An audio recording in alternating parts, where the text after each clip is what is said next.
Hello. I would like to tell you about deaf history.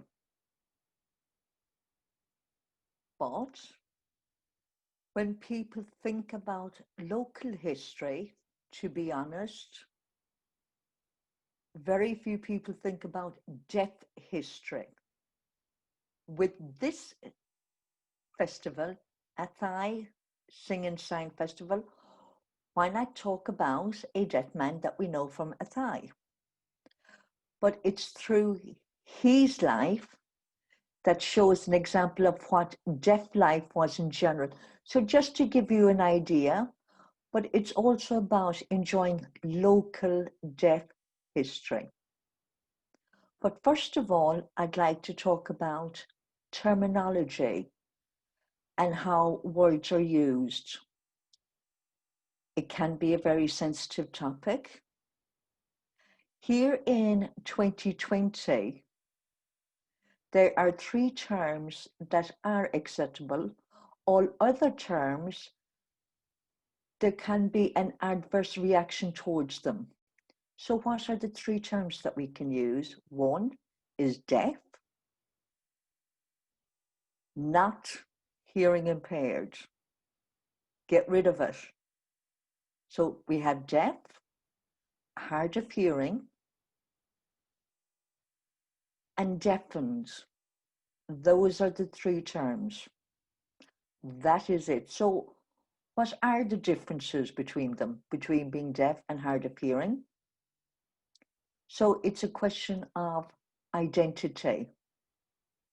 Are you more comfortable signing? Are you involved in the deaf community? If so, you're considered deaf. But if you don't need to be part of a deaf community, that is absolutely fine. Just being with people, talking, no need to sign, but you do wear hearing aids, hard of hearing. Both are equal.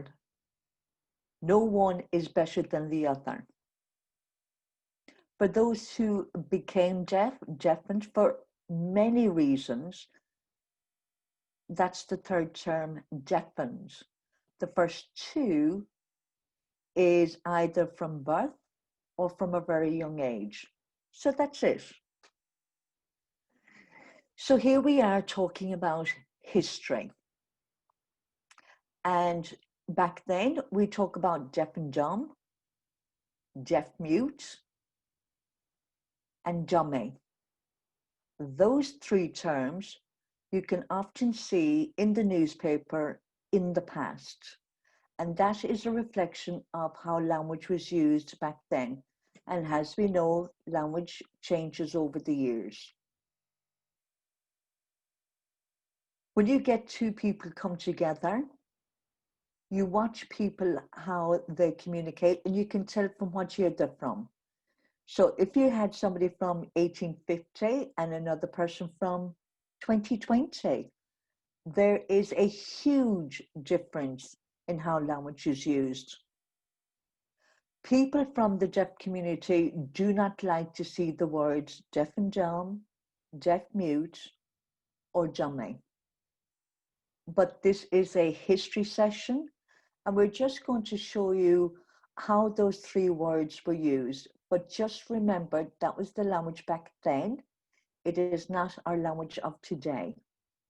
So now that we've got that out of the way, we're now going to do something interesting here.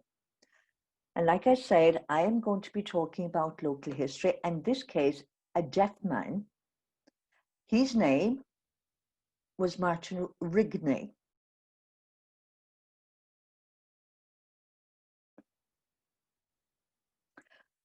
But it is a nice way to explain deaf history through the use of one person.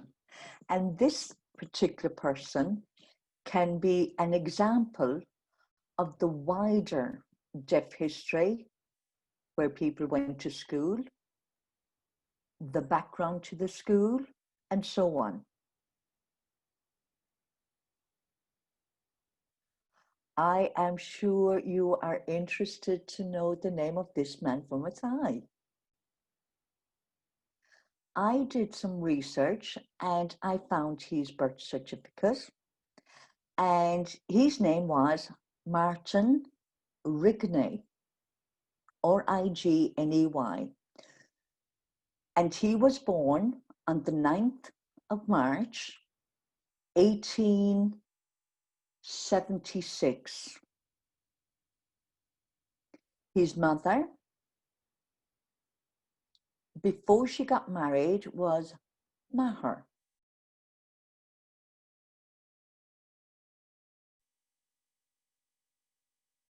The next we hear about this man was in a newspaper called the Kilkenny Observer, dated the 24th of April, 1886. So what was it about him then? But first, some background information. Now, I'm sure you know about the story of Oliver Twist was sent to a workhouse. Yes? Well, Ireland, back at that time, there was a lot of workhouses around the country, and one was based in Athy. And it was the Union Workhouse. So the Athy Union Workhouse. So hang on there. So were there deaf children there? There were. Now, Martin Rigney did not go to a workhouse. So why are we talking about this? There was a law that mentioned that children that were deaf, blind, the government passed a law that said that it wasn't that it was mandatory, but it was strongly encouraged to cover the cost of their education in a special school. So in this case, it's school for the deaf and also school for the blind.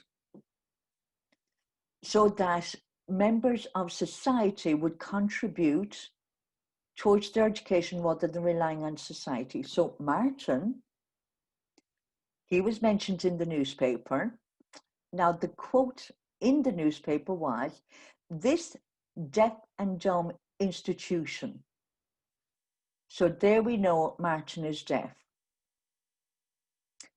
Father Staples wrote to the attention of the board, and that board was for each workhouse, they would be managed by a board of guardians.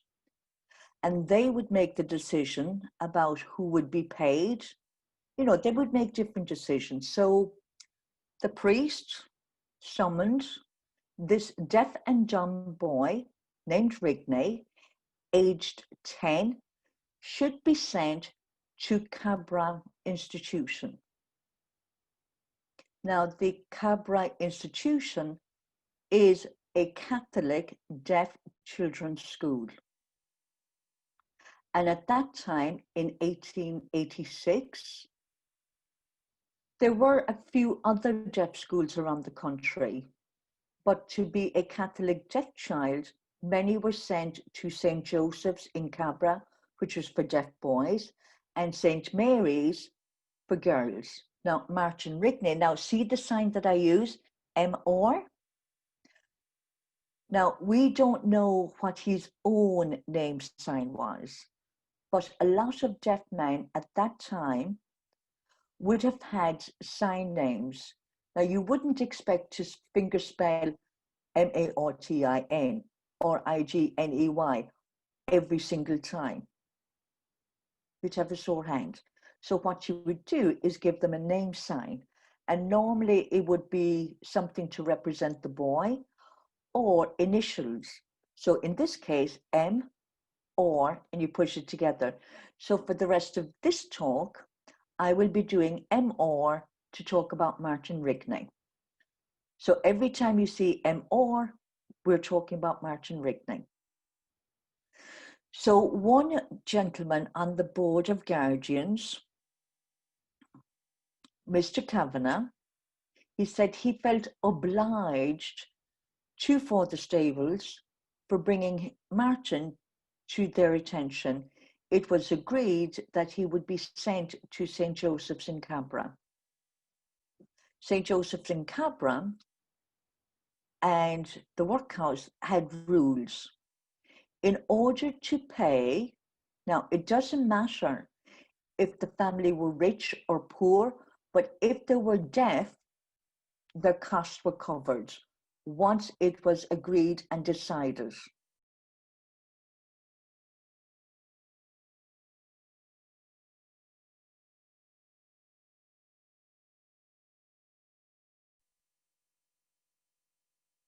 So he went to St. Joseph's.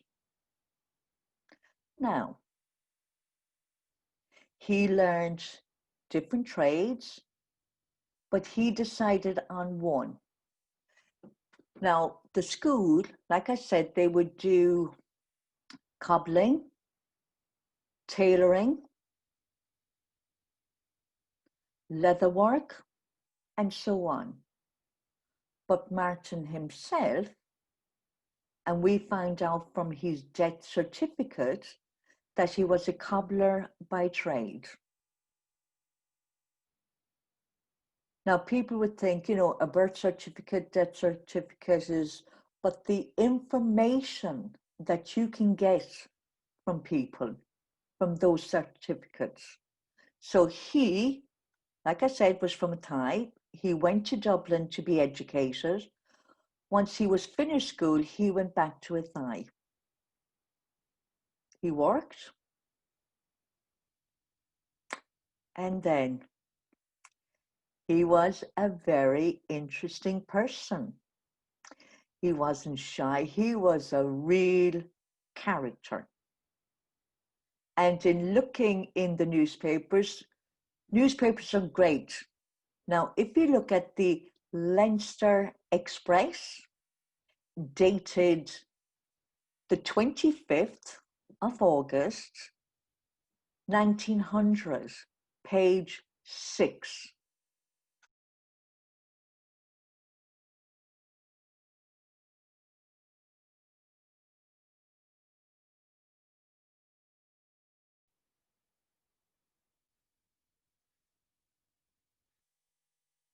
Now, there is what's called the Athy Petty Sessions, which means that it's a local court setting. And this particular one, there was 3 people involved in a dispute, 2 against 1. One was Mary Kelly, the other 2 were a brother and sister, of which one was Martin, and his sister was Mary. So you had 2 against 1. The one said that there was the use of violence and foul language, but one were doing it, so they were doing it to each other. There was a witness that had seen this dispute, and this case went on for 1 hour and 45 minutes. But let me explain about the woman's side of the story first, and then after I will talk about the brother and sister side of the story. And then I will tell you what the court decided. And maybe you, listening to both sides, can make your own decision. But I have got a funny feeling that you will agree with what happened. So this lady had said that she was visiting, spoke to the sister of Martin, and this deaf man threw buckets of water, 3 buckets of water at this woman. And the sister started giving this woman bad language. The deaf brother tried to drag this woman to a dung pile full of poo. And in this paper it said, Martin the dummy. The sister was calling this woman awful names. and the sister threw a brick at this woman that caught her on the side. The witnesses said they saw the buckets of water being thrown. They saw this woman being dragged to the dunghill. So that is the woman's side of the story. Now to go to the brother and sister side of the story. There were two other sisters, but the witnesses was Eliza said Mary Kelly went to their house and she was doing the name calling. And it was Martin that was trying to stop that woman from punching the sister. And he did that by throwing the buckets of water. And this woman carried on with awful loud. She go, I'm waiting for the opportunity and I'll cut your nose off. The other sister that was also a witness had said Mary was trying to grab the sister's clothes and bits were torn off, and that was shown in court. They showed the dress torn at the back. The husband had said when the argument happened, he saw the water being thrown and saw this woman try to grab the deaf man, tried to catch him by the name, and there was all of this name called. So they were calling each other names. And the witness tried to calm things down, and this woman was just carried on with the awful name calling and was getting really, really agitated and was just very abusive of everybody. Everybody was getting called names.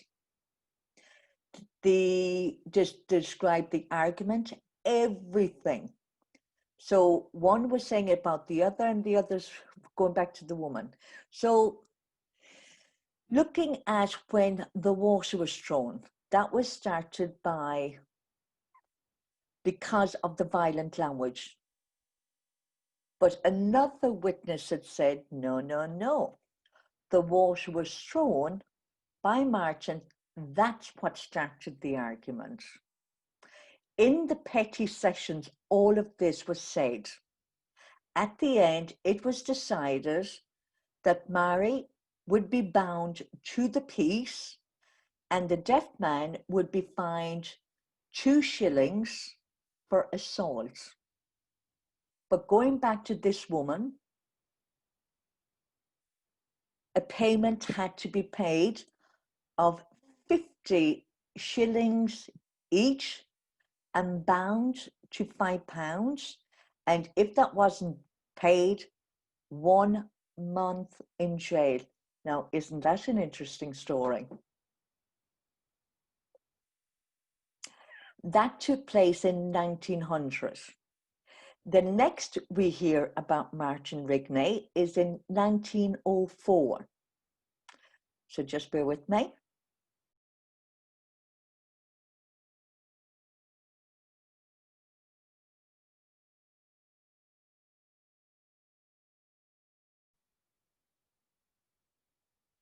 Another interesting, it's quite long, so I'm going to make it short and sweet because of time.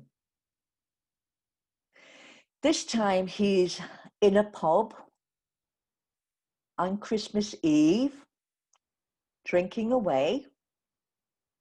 But I am going to tell this a short story. So I'm going to read the newspaper article and I'm going to pick out bits to tell you. But afterwards, I can send you a link that you can read for yourself later.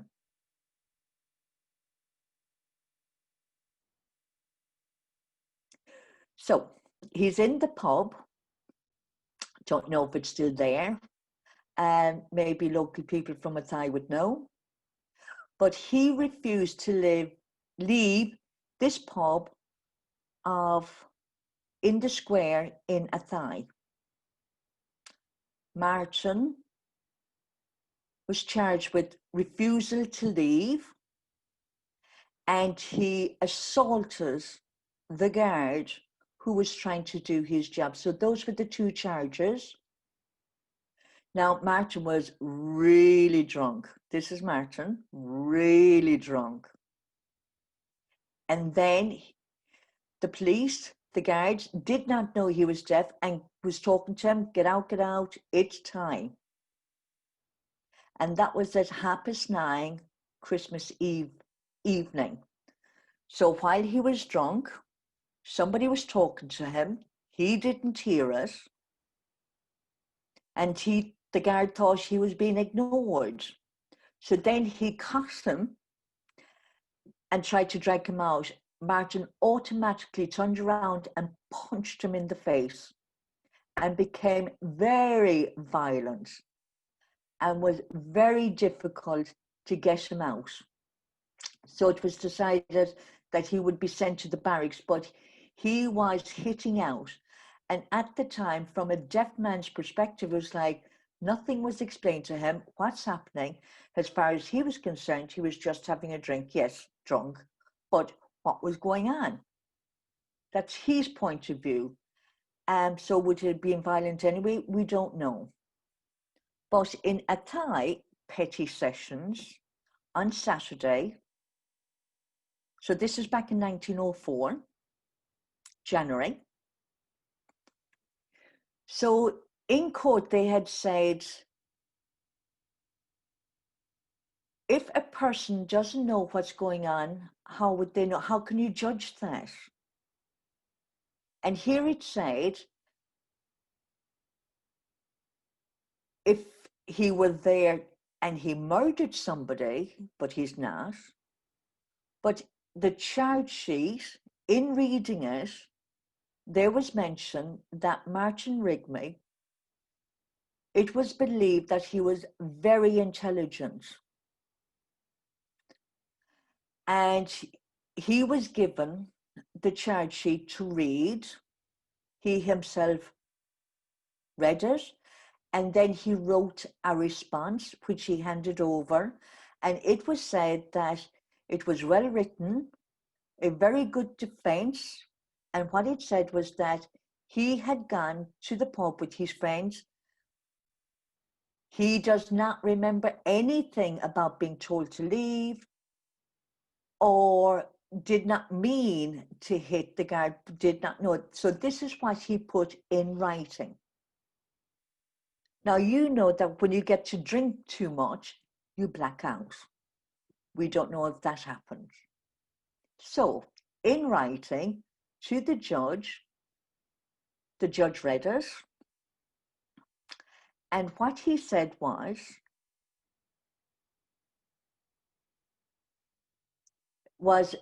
asked Martin RIGNEY for a written guarantee and pledge to no alcohol for 2 years.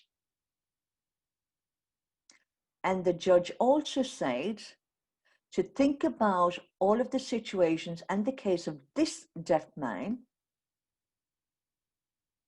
that he would be lenient on him, but the assault on the guard could not be ignored. So for that, he was fined 2 shillings and 6 pence. Back then it was 6D. And that was for the punch and the hit. He was fined 5 shillings. And if he did not pay, he would go to jail. So this is the second time we read about Martin being fined, not jailed, but fined. So there you go. Was that the end of it? No, it wasn't. There's more.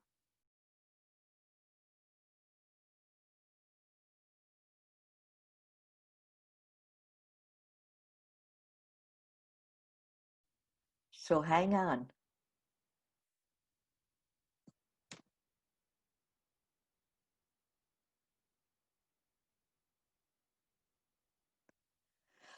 After 1904, there is a gap until 1918. So during all that time, there's nothing about him.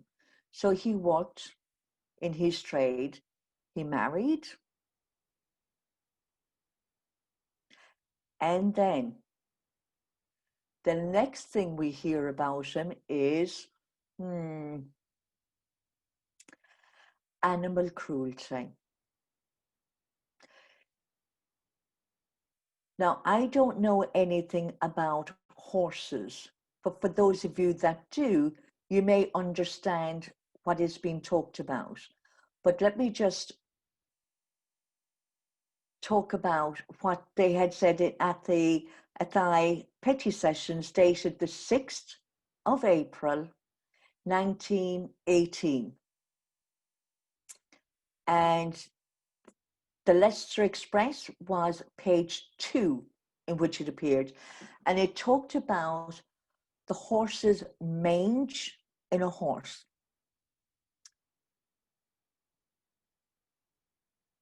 And here it said it was the offence under the Diseases Animal Act, and he neglected to report the horse was suffering from parasite mange.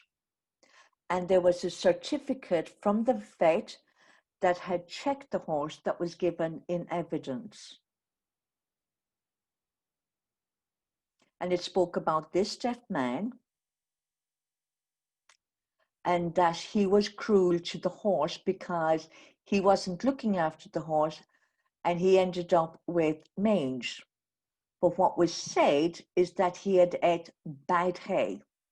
This is what he wrote down and handed in. He said he did not know that the horse had mange until the vet told him.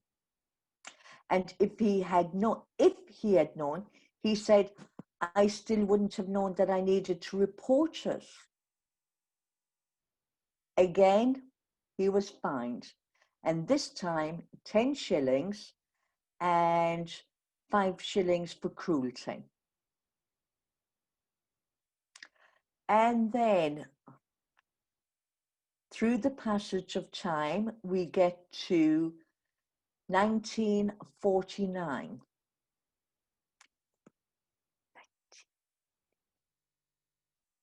So now we're talking about 1949.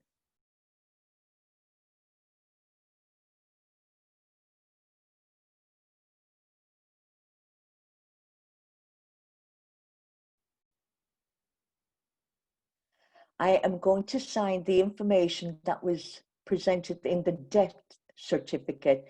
And yes, he has now died. He was 73 years old and he died from heart failure caused by pneumonia. His sister was there at the time of his death. And there we go, there's Athy. Now, there are many other people out there, but this was a normal man living a normal life with 2-3 occasions to be fined. But it is interesting to show what this man and his life was like back then.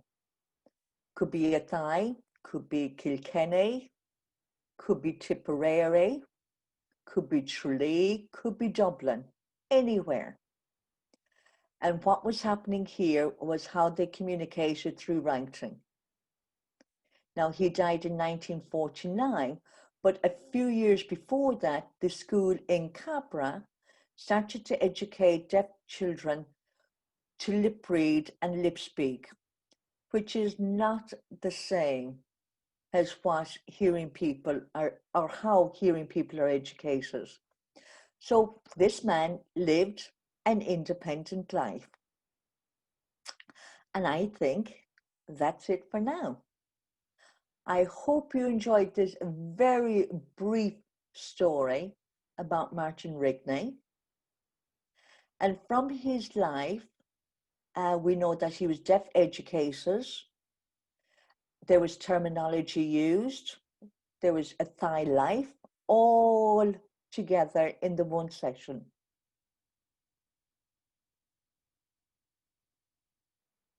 and thank you for watching.